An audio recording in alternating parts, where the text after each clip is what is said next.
No, but I'm gonna come up and just kind of hold it up or something like that. Well, I can just tell you, that's a prototype of a bowl that I made for a gift that I made out of a better wood. That was the prototype, so that's fine. I made it out of mahogany when I gave it as a gift. It's in 3 pieces: the base, the stem, and the bowl. It wasn't too hard to make. It's pretty nicely done. Did that on scroll size yet?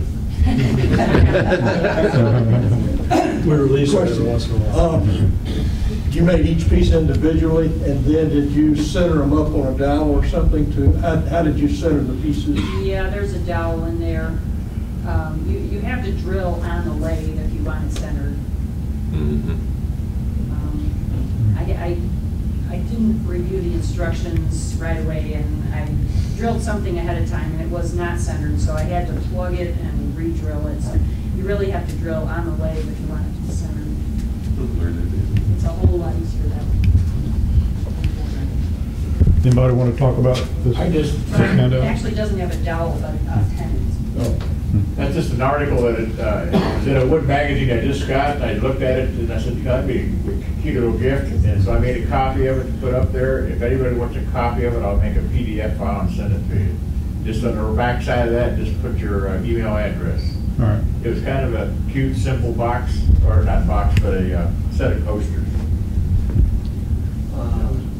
Okay, Tommy Rowland and I, we collaborated on this. I'm really proud of it. I think maybe that's our best work, Tommy.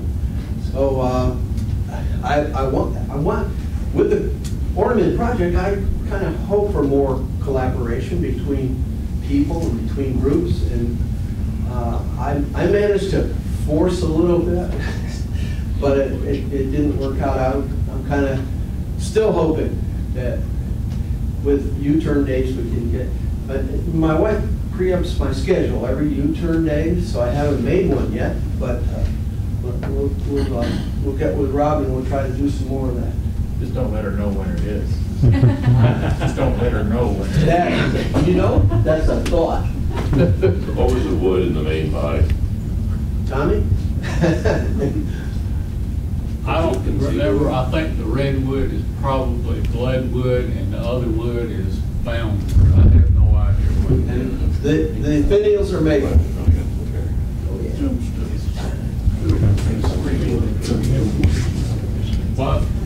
While I got the floor, just a second, the white folders or whatever you want to call them on the back of the table there. Some months back, somebody brought in a toy that was a P-40 airplane, and I liked it so much, so I went out and I found a scroll magazine that had the article in it and everything, and I drew up some full-size plans of the airplane. There's 4 copies there if anybody wants to make. You know, I think it's pretty self-explanatory, the parts and everything, so if somebody would like to make one of those toy airplanes, there's 4 full-size copies of it.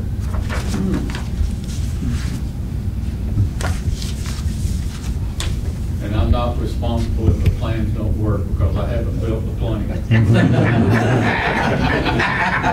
any typos it may be in it. That looks like a 2-year project. Yeah, I lay claim to this one. Started this thing about 2 years ago. Rob convinced me that I had to do something besides flat work, so he had recently cut something down, and I proceeded to start turning it, thinking that, well, maybe a bowl would look good. It was so wet at the time that I wound up getting a shower in the process. Kept having to clean my glasses off. So then, after I rough turned it, I set it aside, got interrupted by construction of a shop, and then finally, after the shop got done, I got back to doing the bowl. So it only took about 2 years. And my first ever bowl, and I was almost disappointed that I didn't blow anything up like I've seen others do. We'll work at that. Probably the next one. It'll happen. That belongs to me. That's a little gift I made for my wife. Throw some of her little trinkets in. You open the door on it, it has hinges on it. And I like it. It turned out pretty good. It was a simple little job. And I made some more of those little boxes for my granddaughter and grandson, whatever. And they like them. And that right there is a necklace holder. I've made about a dozen of these things, or half a dozen, something like that, and all of them are different. And I glued up a bunch of wood. I put that's mahogany there. But my wife likes that one better because it holds the chains at the bottom, and it holds 12 chains instead of the 6 that I used to put on them. But the ones I turned that I've glued up really look good because different type woods coming through, you know, when you turn them.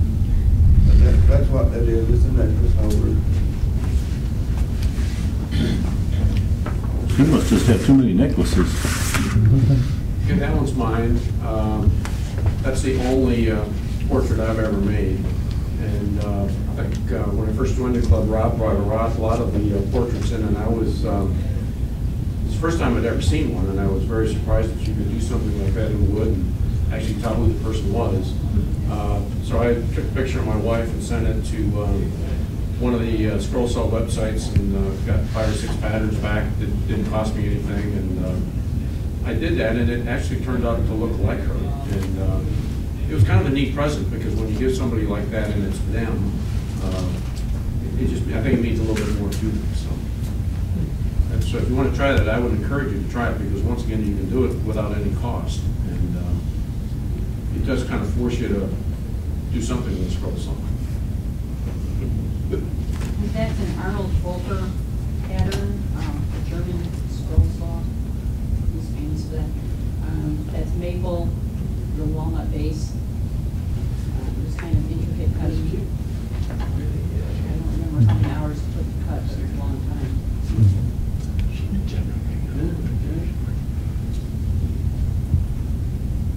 That box, I think, is marble wood. It's not hinged, the wood just lifts off. And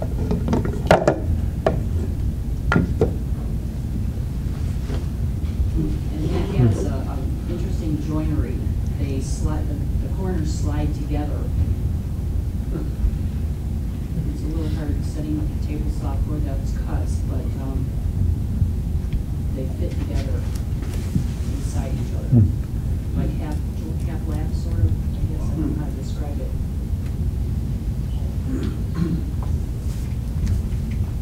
Well, they stack like Lincoln logs, sort of, or? Well, they kind of fit together like. Yeah, okay.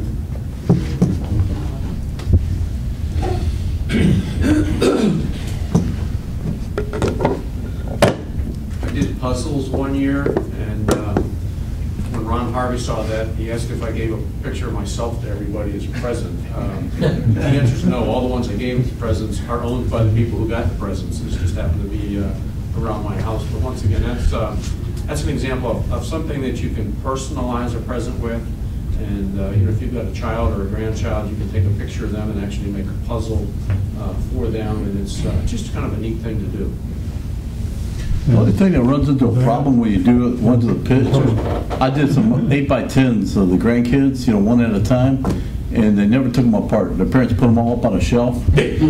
So if you do that, you might want to take one of a picture of like Batman or Superman, make it a puzzle, and give that to them along with it, so they have something to play with. Give it to them in a bag, so they have to assemble it. Yeah. Ready? That box has a sculpted swivel top. Yeah. I found that kind of hard to get the swivel right, but both sides swivel. Boy, I bet that'd be good for a Saturday demo. And the cutting board was made with an Incra fence on the table saw, which makes it a whole lot easier. The thinnest strip was a 32nd, and then you add a 32nd each time. I think the thickest strip might have been a ½ inch. That would be easy to mass produce by just cutting a lot of strips at one time and then glue it up with them in the array, whatever array you want. Then you cut 1 inch off both ends and then flip those ends and glue it back on. It was pretty easy to do. And I put rubber feet on the bottom. Are those edges biscuited on or anything, or just glued? You know, you probably could biscuit that, but I didn't.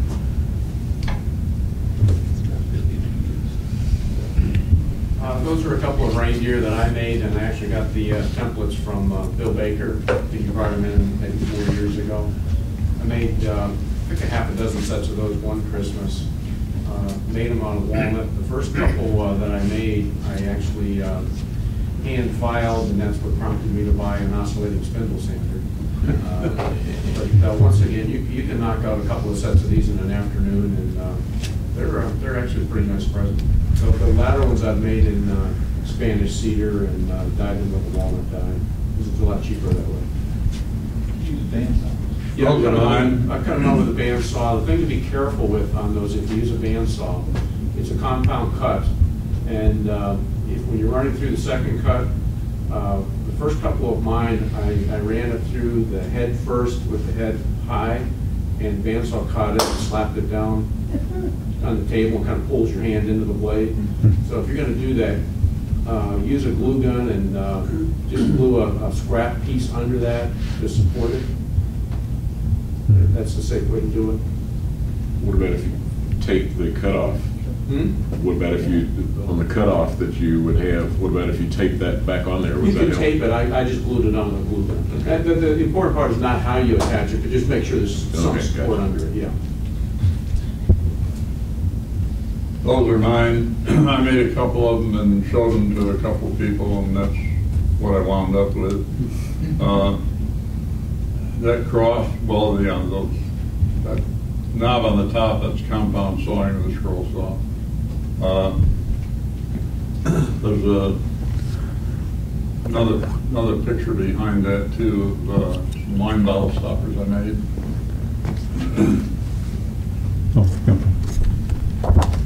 Wow. Various types of wood. The design isn't good actually because they're too tall, and they won't fit in most refrigerators. I've shown them to a lady, and she really admired them. I said, "Well, if you want to buy one," I said, "Well, it's up to $30." So I don't need it. I said, "Well, you don't drink wine?" She says, "No, I empty a bottle when I open it."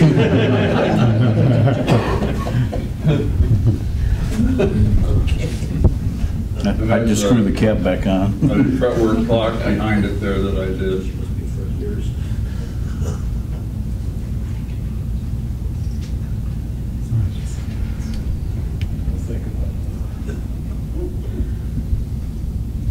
That's one of yours?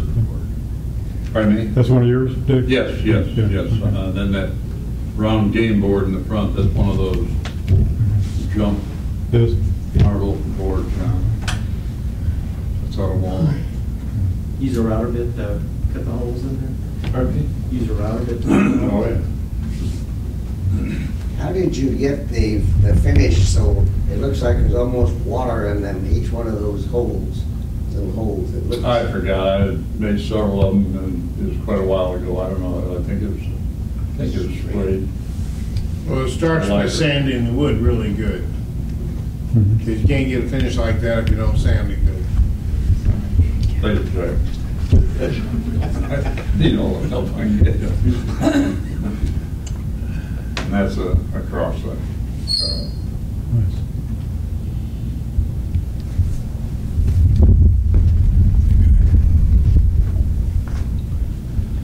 Those 5 pieces are mine. I made most of the ladder and the bowl piece for the demo we had this past Turner's meeting.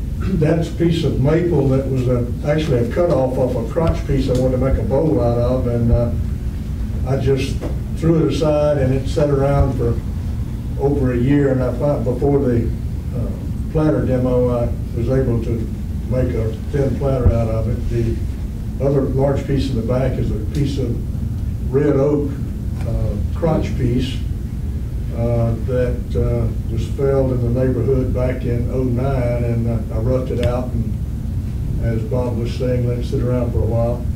The left round piece is a small piece of walnut that was just a regular piece of 1x6, I believe, a cutoff that someone brought in, and it was also made for part of the demo. And then the piece of cherry on the right was also just a cutoff that one was made using a glue block with double-sided tape rather than glue.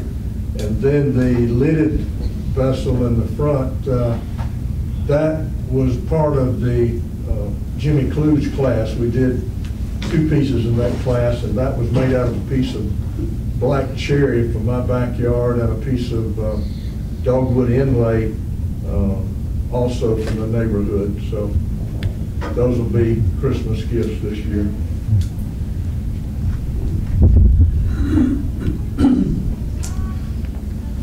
I took up a bunch of the table here because a lot of little things that I gave out as presents. That board was one of the first ones I made. I actually made another one like it, and I tapered it so it sits more even on there. But when I was in Hawaii, there was one like that looked nothing like that. It looked just like that, except for it was made out of koa, and they were selling $28 for that little board. And I thought, well, I can make that. And I went home, and you wouldn't believe how many times I had to redo that to get the right shape and everything to get the glasses to set in there. But afterward, you know, it only takes you a few minutes to draw it out and cut it out, but then give that as a gift. And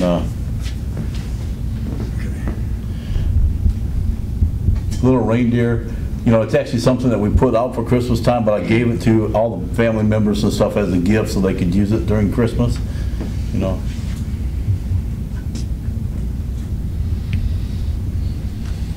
And the same type of thing for the sled.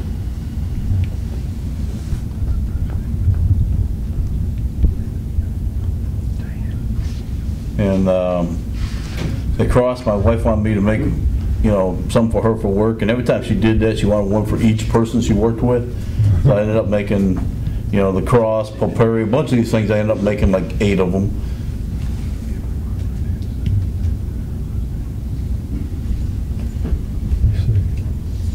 You got this tent in here. That one's not mine. That's mine, and I made it for my wife for Valentine's Day, but it'd make a good Christmas present. It's easy to make. It's just a little scrap of wood cut out on a stroll saw and sanded a little bit, and you can get that little clasp to hold it in the chain at Hobby Lobby. You can buy a more expensive one someplace else, but that one's just about as good. Does that screw in the top of it or something? No, you drill a hole through there, it opens up, and then you clamp it on there. And the Christmas ornament there, one I made about 8 years ago, and so that's going to go on the Christmas tree. Thank you, Jack.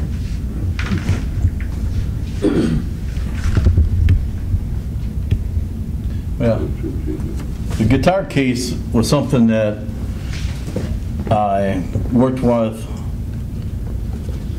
for one of the Skull Salt demonstrations, and ended up doing it with that, and you know, I had plenty of help there.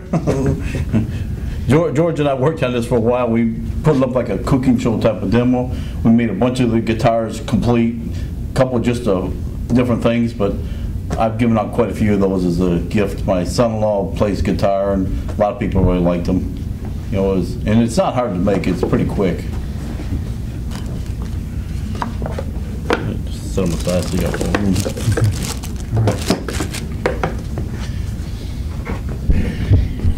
I don't know how well you can see the puzzles. I've done puzzles of everything from dogs, chickens, trains, planes, and I got them out yesterday. I just went through a closet and brought all the stuff down, and my grandson had this simple little chicken that had like 5 pieces. He was just dying to have that piece. And he's 7 years old. I said, you know, you want something a little more complicated? His mother said, no, that's his level. I feel bad for him. Okay. Bandsaw box? Yeah, this is one of the earliest bandsaw boxes that I made, and it was out of some of the cherry that Jim McGrath had brought in. Cherry. Yeah. Did you stain it? No, That's walnut. I don't think so. I think it's cherry. It sure looks like walnut. Okay. It's not cherry. He said it was cherry anyway. Sure. If you look at it close, it doesn't look like walnut to me. You got cherry coke, you got cherry walnut. That's my piece. The title of it is Salvage. It was originally round, and when I was finishing off the bottom, I went through the bottom of it, and so I made a new bottom, and I glued it in with super glue. Mistake. A lot of other wood turners are finding out that super glue is not good for gluing pieces together, and museums don't want anything glued together with super glue because it is not archival. So anyhow, when I was putting the dye on there for the burgundy, the glue joint failed, and I went out the next morning and the piece was laying on the floor. So then I decided, well, I'll redo that joint and I'll glue it with some white glue. And in the process of doing that, it fell off the lathe and broke in half. So I taped it back together and drew some straight lines on it, ran it through the bandsaw, trued up those edges on the stationary belt sander and glued them together. And then I made the top and then the bottom for it. And I really like the combination of the green and the burgundy. I was trying to get it done for the fair, but it didn't make it. What kind of finish on it? Yeah, the finish is the Krylon clear acrylic that I get from Walmart. It was $3 a can, now it's $3.50 a can, but it dries harder, it dries faster than lacquer. It works just like lacquer, but I could spray something like that in the morning and wet sand it and buff it in the evening. How many coats do you normally use? I just keep putting it on there till I feel I got it heavy enough that I can sand it down smooth and not go through it. You bumped it? No, I spray it. Just a few minutes between coats? Yeah. I can put several coats on there in rapid succession as long as it tacks enough that it's not going to sag and run. Good idea. And it dries really good, really fast. That was just something I made that one for myself, and then I made one for my son, and then he wanted one. He was working on AWACS at the time, so I had to make another one for AWACS, and not making one for Air Force One. That's just another one of the puzzles that we gave to the kids. That was a potpourri dish, which I saw in one of the Scroll Salt magazines. And it's got a metal mesh on the bottom that you just hot glue inside there. It was real easy to make.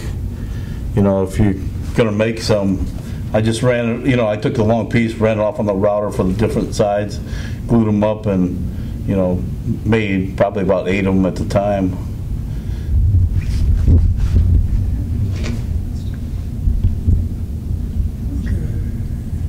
Cooking utensils.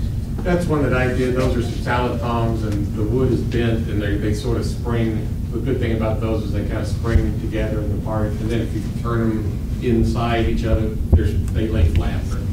So it's kind of neat.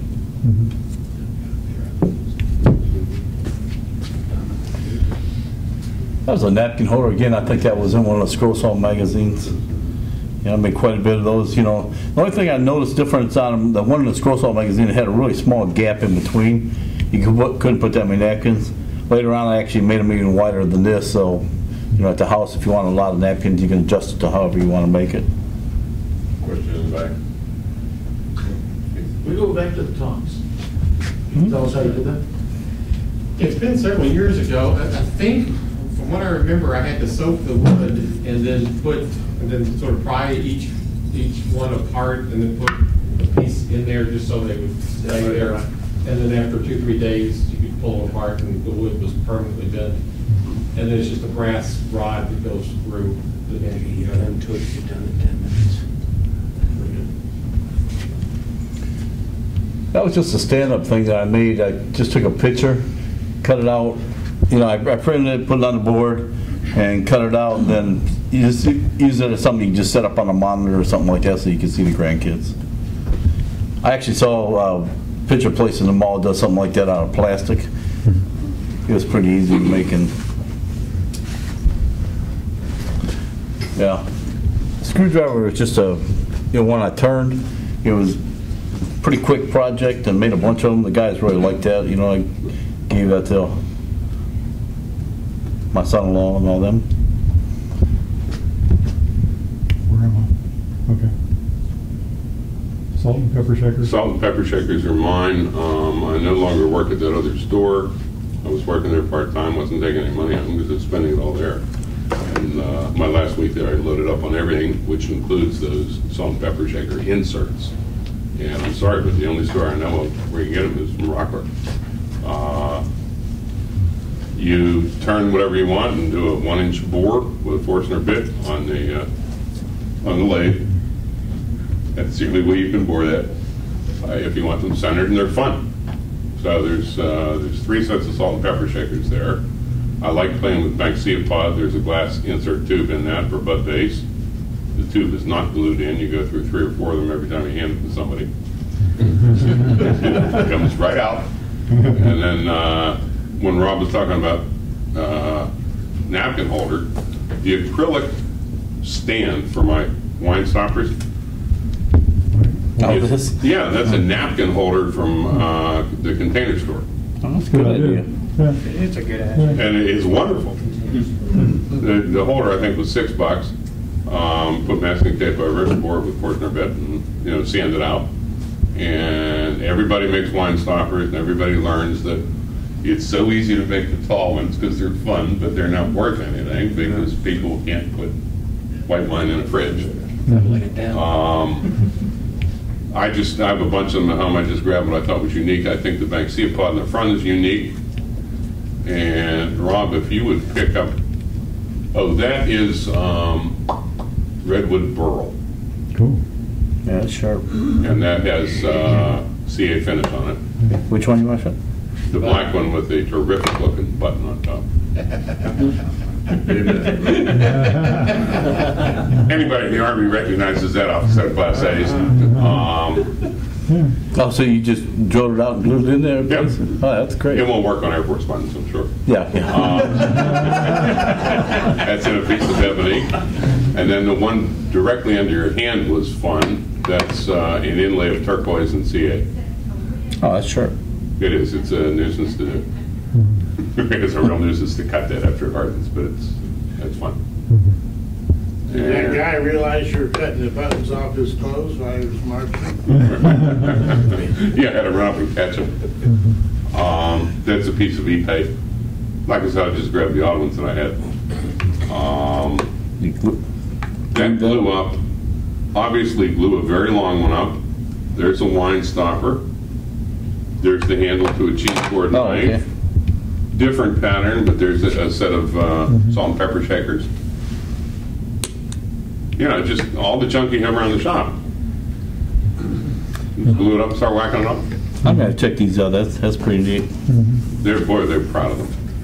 Oh, really? Oh, are they proud of them? You drilled those after you turned them? They were real proud of these too. Yes. They sold them for like $10 each, and then they put them on sale. Right. And I bought like 30 of them for Right. about $4. Right. So. And they do the same thing with the ice cream scoop. And after making 4 or 5 of them, they weren't fun anymore. Right. So I got a bag of about 30 of them at the house. Yeah, I was going to grab one this morning. I said 10 other people will have brought them in.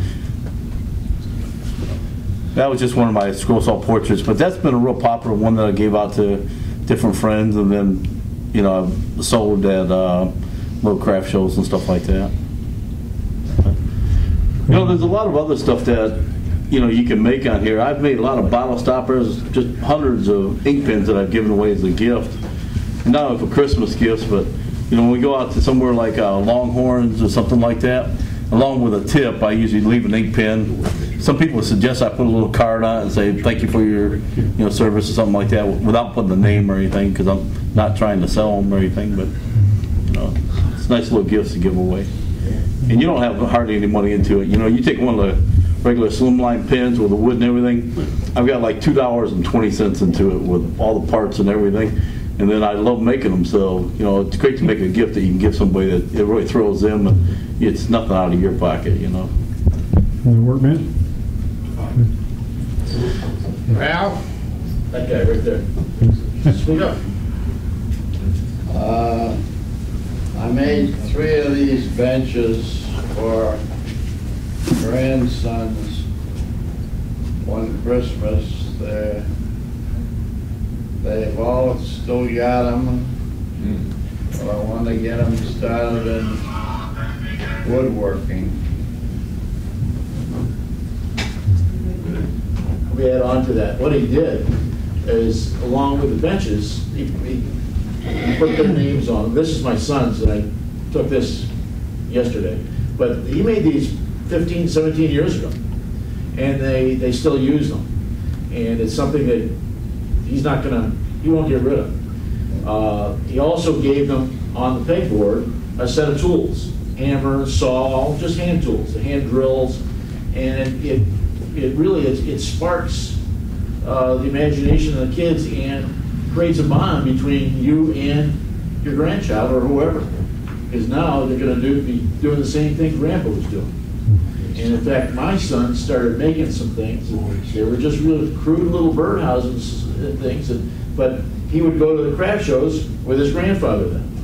And these women, they'd see that this little kid, and he made this thing, they'd buy it, even though just to make the kid feel good, you know. So, but it's really something that really starts, it plants a seed, and it carries through to hopefully, you know, the rest of the life. Just like us, you know, we all started somewhere. A lot of us started very young, and that's just a good way. And it, not only that, my dad's attorney saw it when he was making them, and he sold one